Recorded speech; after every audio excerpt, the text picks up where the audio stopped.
how does an income rider work on a FIA? Do you recommend them in some cases? Welcome to Barry's Bites. Please join our host, attorney and financial advisor Chris Barry.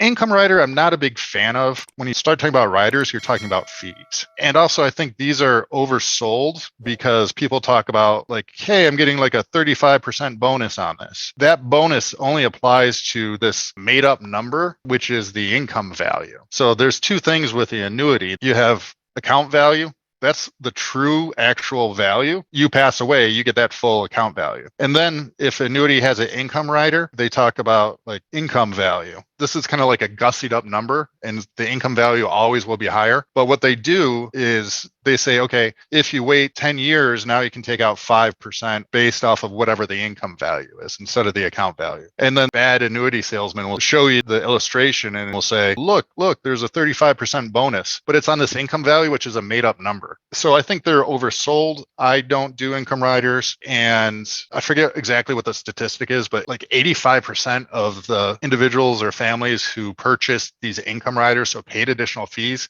85% of them never turned on the income rider because typically people are taking the money out through the free withdrawals. So long story short, I'm not a big fan of fixed index annuities with income riders. I'm not saying you never should use them. I think there's better ways to do things. Let's put it that way.